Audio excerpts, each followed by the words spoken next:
নমস্কার বন্ধুরা, অনিভার্স world YouTube চ্যানেলে আপনাদেরকে স্বাগত। সুপ্রিম কোর্টের প্রধান বিচারপতির একটি জাজমেন্টকে ঘিরে এখন বর্তমান পশ্চিমবঙ্গে বাতিল হওয়া 26,000 শিক্ষক শিক্ষিকার সাজুজ্য টানা হচ্ছে। এটা বলা হচ্ছে যে প্রাতিষ্ঠানিক ভুলের কারণে কেন যোগ্য শিক্ষকরা বাতিল হলেন। তো আসল ঘটনা ঝাড়খণ্ড স্টাফ সিলেকশনের টিচার নিয়োগকে ঘিরে। আমরা হেডলাইন এখানে দেখতে পাচ্ছি, candidate can't be punished for commission mistake, supreme court orders reinstatement of Jharkhand teacher.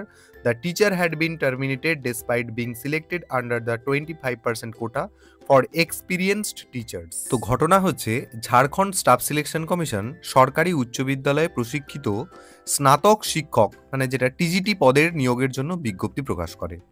সেই বিজ্ঞপ্তিতে মোট বিজ্ঞাপিত যে পদগুলো তার 25% সংরক্ষিত ছিল ঝাড়খণ্ডের সরকারি প্রাথমিক বিদ্যালয়ে কর্মরত শিক্ষকদের জন্য, যাদের ন্যূনতম 5 বছরের এক্সপিরিয়েন্স রয়েছে। তো সেই সংশ্লিষ্ট সময়ে যিনি আপিলকারী তিনি একটি 100% সরকারি অনুদানপ্রাপ্ত সংখ্যালঘু বিদ্যালয়েতে চাকরি করতেন। তো তিনি নিজেকে উল্লিখিত ওই 25% কোটার আওতায় যোগ্য মনে করে আবেদনপত্র জমা করেছিলেন। এরপর অ্যাপ্লিকেশন জমা দেওয়ার সময় তিনি জেলা শিক্ষা অধিকক্ষের কাছ থেকে নো অবজেকশন সার্টিফিকেটও সংগ্রহ করেন। নিয়োগ প্রক্রিয়ায় তিনি সফলও হয়ে যান এবং তার নাম নিয়োগের জন্য সুপারিশ করা হয়। কিন্তু নিয়োগপত্র ইস্যু না হওয়ায় তিনি ঝাড়খণ্ড হাইকোর্টে 2019 সালে মামলা দায়ের করেন। মামলাটি চলাকালীন দুমকা জেলা শিক্ষা স্থাপন কমিটি 19 অক্টোবর 2019 তারিখে বৈঠকে তাকে যোগ্য ঘোষণা করে এবং নিয়োগপত্র দেওয়ার নির্দেশ দেয়।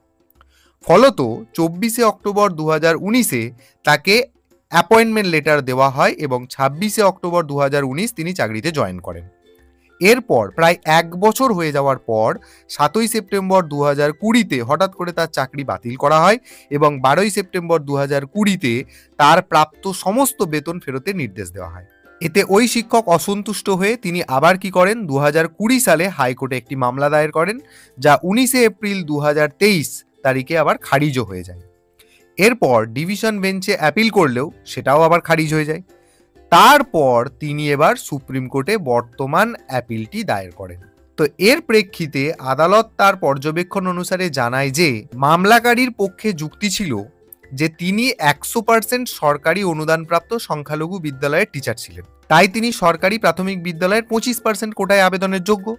এবার ঝাড়খণ্ড রাজ্যের পক্ষে থেকে যেটা বলা হয় যে এই কোটা কেবলমাত্র সরকারি প্রাথমিক বিদ্যালয়ের শিক্ষকদের জন্য, সরকারি অনুদানপ্রাপ্ত সংখ্যালঘু বিদ্যালয়কে সরাসরি সরকারি বিদ্যালয়ের সমতুল্য ধরা যায় না। তো আদালত রাজ্যের যুক্তিকে প্রথমে গ্রহণ করে এবং জানায় যে বিজ্ঞপ্তিতে স্পষ্টভাবে বলা ছিল 25% কোটা সরকারি প্রাথমিক বিদ্যালয়ের টিচারদের জন্য।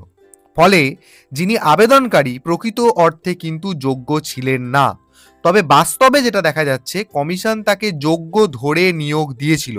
জেলা কমিটিও সেই সাপেক্ষে অনুমোদন করেছিল এবং নো অবজেকশন সার্টিফিকেটও দেওয়া হয়েছিল তার জন্য।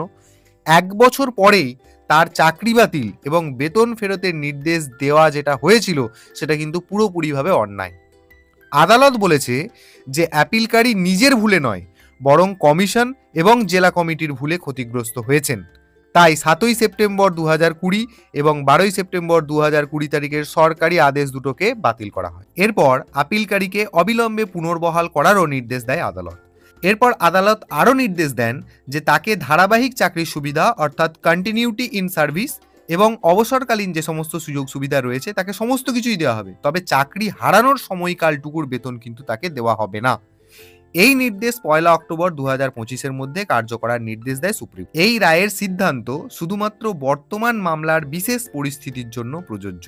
ভবিষ্যতে এটি নজির হিসেবে ধরা হবে বলেও কিন্তু জানিয়ে দেয় সর্বোচ্চ আদালত। এরপর ব্যাপারটা হচ্ছে এটাই, এই যে মামলাটি, এই মামলাটি কিন্তু দুর্নীতি নিয়ে ছিল না, তাই মিস্টেক কথাটা হেডলাইনে এখানে ব্যবহার হয়েছে। তবে হ্যাঁ, বেনিয়ম কিন্তু হয়েছিল। আর এখানেও এই বেনিয়ম আর দুর্নীতি দুটো একই জিনিস কিন্তু সংবিধানের ভাষায়, যেটার সাথে সমতা বিধান করার একটা চেষ্টা চলছে পশ্চিমবঙ্গের 26,000 শিক্ষক শিক্ষিকাদের বাতিল এবং তার সাথে এই ঝাড়খণ্ডের টিচারের রিক্রুটমেন্টকে ঘিরে।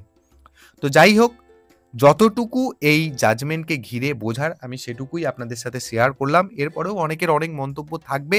তো সে বিষয়ে কিন্তু আপনাদের যদি কিছু বলার থাকে আমাকে অবশ্যই কমেন্ট বক্সে জানাতে ভুলবেন না।